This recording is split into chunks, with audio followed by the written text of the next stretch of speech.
Distinguished guests, ladies and gentlemen, as we gather here today at Generation Democracy Summit to redefine and reimagine the youth and the young generation's role in advancing democracy worldwide, let us take a moment and reflect back on some unpleasant traits of our history, from apartheid to authoritarianism, from fundamentalism to terrorism, that inevitably has shaped our today's world. These are not isolated incidents, but rather chapters in a greater narrative that defines our shared humanity. Reflecting on apartheid, the oppressive regime of apartheid in South Africa is a stark reminder. In the context of authoritarianism, the North Korea government, the current North Korea government, comes to mind as an oppressive regime. In reference to terrorism, the September 11 attacks carried by Al-Qaeda is a stark reminder that we cannot erase from the face of history. In August 2021, the US withdrawal from Afghanistan unlocked the pending collapse and handed over Afghanistan to the Taliban at an unimaginable cost for the people of Afghanistan. The tragic footage of people hanging from a flying US military plane on the evacuation day defined Afghan people as the most desperate and the most miserable on that black day. Soon, Afghan people found themselves abandoned, betrayed, enduring a regime of gender apartheid, as oppressive as apartheid regime in South Africa, as authoritarian as North Korea government, with the same intimidation characteristics of Al-Qaeda. With the track record of undeniable slaughtering over 243,000 lives of Afghan people since 2001. And that's the group that is ruling Afghanistan right now. Ladies and gentlemen, today's Afghanistan remains a nightmare for women of Afghanistan.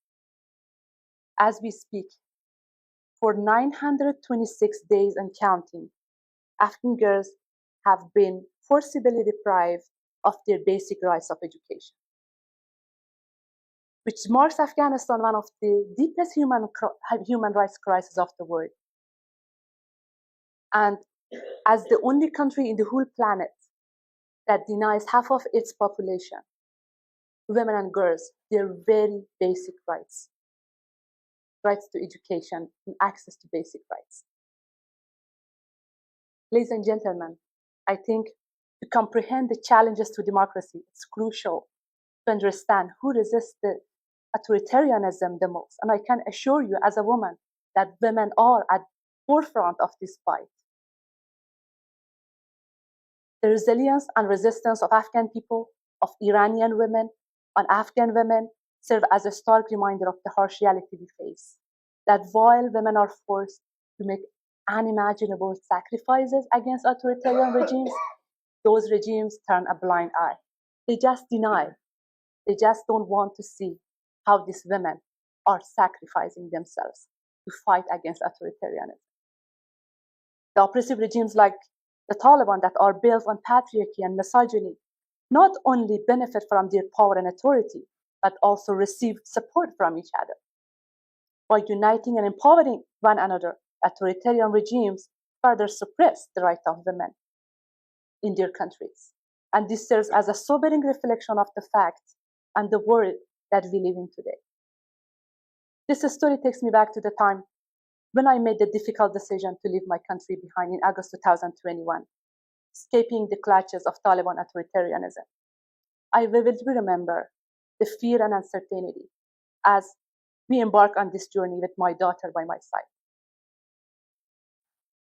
It was a distressing moment as I remember my mom's stories, that like me, she had experienced the same weight of oppression when she escaped Soviet Union occupation from the same city that I was escaping, with her daughter by her side, like me. Decades ago, she experienced the same weight of oppression. His story repeats itself for us, but our escape truly symbolizes the intergenerational resilience that ran through our veins for generations and for decades. Our story is not unique, but it serves as a powerful reminder of the countless mothers and daughters who had to embark on similar journeys throughout the history of human beings to seek freedom, to escape from oppression, to live in a free society. My dear fellows, I stand here representing millions of remarkable women of Afghanistan who make a significant difference in the new country of Afghanistan in the last 2 decades before the fall of the country under the Taliban. They have become pilots, engineers, doctors, public servants, judges, generals, athletes, and they even form Afghan women robotic team. The example of my political endeavor can multiply by the number of paths every Afghan woman traveled. And now, as we look back, it has just disappeared.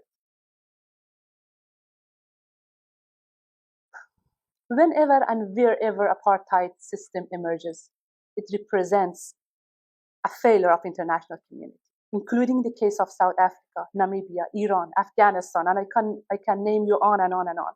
Therefore, the current repressive, authoritarian, and apartheid regime we have in Afghanistan stand and serve as a compelling call for effective international responses against authoritarianism. We must talk about this at this summit. We must learn from the mistakes happened there at this summit.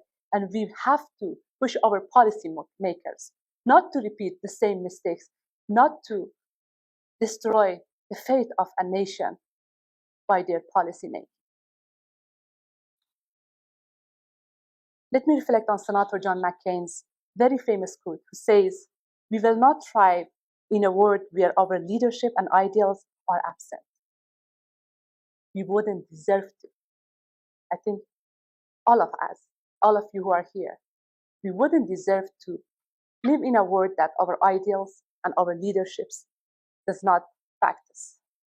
And that's why you are all here. Let me thank IRI for organizing this timely and significant summit at this crucial juncture of the history. In a world witnessing backsliding of democracies and breakdown of democracies, from Afghanistan to across the world, from Burma to Ecuador, Hungary, Nicaragua, Philippines, Turkey, Thailand, Venezuela, it is imperative for all stakeholders of democracy, young generation, institutions, government, individuals, youth, to unite in defending their values. We must strongly believe in our shared mission of creating a more equitable and a more democratic world. So countless mothers and daughters and granddaughters like my mom, myself, my daughter, do not have to leave their homelands to seek freedom. Today's Afghanistan indicates a global reminder of the fact that what happened in Afghanistan can occur anywhere in the world, that a group of terrorists can overthrow a democratically elected government, can erase the hard-won gains and achievements of the whole society in a matter of hours. This highlights the need for urgent and immediate action. I'm standing here not only because the women of Afghanistan need me, but also because my daughter, as the future generation, is watching me and observing how we handle our moral responsibility toward advancing democracy worldwide. Because as Ronald Reagan says, freedom is never more than one generation away from extinction. We didn't pass it to our children in bloodstream. It must be fought for, protected, and hand it on to our children to do the same. As we speak, ladies and gentlemen, according to Freedom House report, nearly 75% of the world's population live in a country that face deterioration in exercising freedom, marking this year the 17th year of decline in global freedom. In the last year, democracy defenders faced heavy new losses in their struggle against authoritarianism, shifting the international balance in favor of tyranny. Incumbent leaders increasingly used force to crush opponents, to settle scores, while harassing activists who faced heavy jail sentences, torture, and in many cases, murder. The long democratic recession is deepening, ladies and gentlemen. In the powerful and epic movie of Cry Freedom, which is not afraid to take side in the word-pressing issue of apartheid, there is a very popular dialogue. When people are kept in a situation of inferiority, they begin to doubt their own abilities. They end up believing that they are incapable of change. It is this principle, this sense of hopelessness and inertia, that is the greatest ally of dictatorship. Because it is this feeling of powerlessness that turns people into accomplices. And I think every one of you are here not to let your people to become collaborators and accomplices to dictatorship. Alija Izetbegovic, an exemplary leader of Republic of Bosnia and Herzegovina, says a true patriot is not the one who glorifies his homeland above the rest, but the one who makes it worthy of that praise. More than glory, he cares about the dignity of his homeland. And I think that's exactly the reason you joined the Generation Democracy Summit, because you want your homeland to be worthy of that praise of freedom. As individuals among the world's population of 8 billion, you are sitting here representing your nation that couldn't travel to Poland. It means that you have the power to raise your voices and make a significant difference when the world demands your courage to exercise your leadership, to amplify the silenced voices of people who need you, including women of Afghanistan, against authoritarianism, against dictatorship, against patriarchy, against misogyny, against injustice, and against all forms that compromise freedom. Consider this gathering not just as a summit, my friends, but as a launchpad for transformative action. Your voice, your passion, your commitment have the potential to reshape narratives. Ladies and gentlemen, as Desmond Tutu, a very famous civil rights activist in South Africa, says, it means a great deal to those who are oppressed to know they are not alone. And let's kick off our summit. Let those who are oppressed know that they are not alone. Thank you.